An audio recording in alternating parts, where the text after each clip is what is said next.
Lundenwic and the Age of Invasions, London from the 5th to 11th century. As the mighty Roman Empire crumbled in the early 5th century, so too did its far-flung provinces, and Londinium, once the bustling capital of Roman Britain, was left to its fate.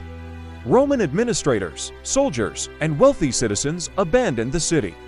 With no central authority to maintain its roads, buildings, and defenses, Londinium fell silent. Nature slowly reclaimed the streets that had once echoed with the footsteps of merchants, soldiers, and senators. This was the beginning of a turbulent and transformative era, one that would see London fade, shift, and eventually rise again under the pressure of migration, war, and the birth of new kingdoms, the Anglo-Saxon resettlement. In the vacuum left by the Romans, a new wave of settlers arrived, the Anglo-Saxons, Germanic tribes including the Angles, Saxons, and Jutes. They began migrating into Britain from continental Europe, establishing their own kingdoms and cultures. But these new settlers did not immediately occupy the old Roman city. The abandoned Roman walls and ruins were seen as eerie and haunted, and so the Anglo-Saxons preferred to build a new settlement nearby. By the 7th century, this new settlement had emerged just to the west of the Roman ruins. It was called Lundenwic, meaning London Trading Town. It was situated near modern-day Aldwych and Covent Garden by a natural harbor in the Thames, ideal for fishing, trade, and river access. Lundenwic was a modest but lively place. Archaeological excavations reveal timber halls, artisan workshops, and small markets. Anglo-Saxon London was not a city of grand stone buildings like Londinium, but a town of wooden structures and earthy simplicity. People traded wool, pottery, furs, and imported goods like wine and glassware. Life was largely rural and local, a far cry from the imperial splendor of Roman days. Still, by the 8th century, Lundenwic had become one of the key trading centers in the Anglo-Saxon kingdom of Mercia, and it likely had growing political and economic importance in southern Britain. The Viking threat, that fragile stability, was shattered in the 9th century. These fierce sea-born warriors from Denmark, Norway, and Sweden began raiding the coasts of Britain in the late 700s. In 8842, the Anglo-Saxon Chronicle records a brutal attack on London. It would not be the last. Over the next few decades, Lundenwic would be raided repeatedly, burned, pillaged, and left in ruins. The Vikings were not just raiders, they were also settlers. By the mid-9th century, a large Danish army, known as the Great Heathen Army, began conquering territory in England. The eastern and northern parts of the country fell under Viking control, forming what would become known as the Danelaw. London, a key prize, was caught in the crossfire. In 871 AD, the city was captured by Viking forces. It remained under their influence for several years, disrupting Anglo-Saxon control and trade. These attacks were not merely military in nature. Viking raids caused widespread fear, famine, and displacement.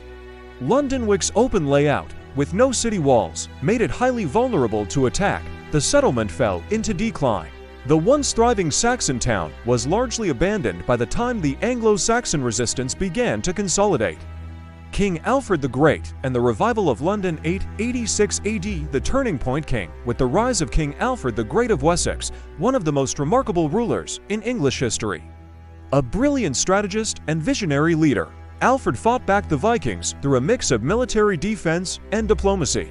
In 886 AD, Alfred launched a bold campaign to reclaim London. He successfully recaptured the city from the Danes and made a crucial strategic decision. He resettled the city within the old Roman walls of Londinium. The site was more defensible than Lundenwic, and its stone fortifications, though ancient, could be restored. The restored settlement became known as Londonburg, the fortified London. Alfred ordered the walls repaired, watchtowers built, and a network of burhs fortified towns established across Wessex to guard against Viking incursions. London became a frontier city, a fortified stronghold guarding the border between Alfred's Wessex and the Danelaw to the north and east. The new Londonburg quickly flourished under this renewed protection. It regained its status as a commercial hub and port. Traders, artisans, and settlers returned. The streets of Old Londinium, silent for nearly 400 years, echoed once more with life. Cultural and religious growth. Alfred's reforms went beyond military strength. He promoted education, the translation of Latin texts into Old English, and the spread of Christianity. London, as a growing center of culture and learning, benefited from this revival.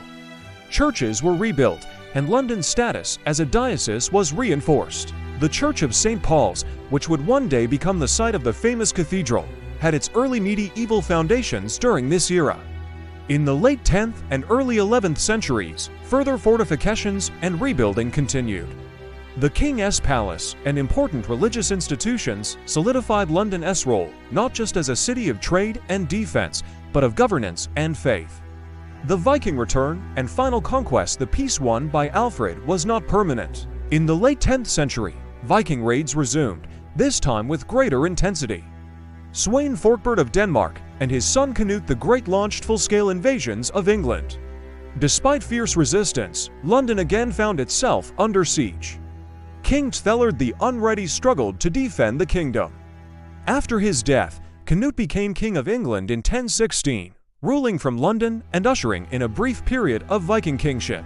Interestingly, Canute ruled as a Christian king and maintained many of the Anglo-Saxon laws and systems.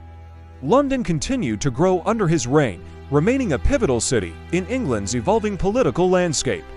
Legacy of the Anglo-Saxon and Viking era. By the time the Normans arrived in 1066, London had become the de facto capital of England, a fortified, thriving city once again.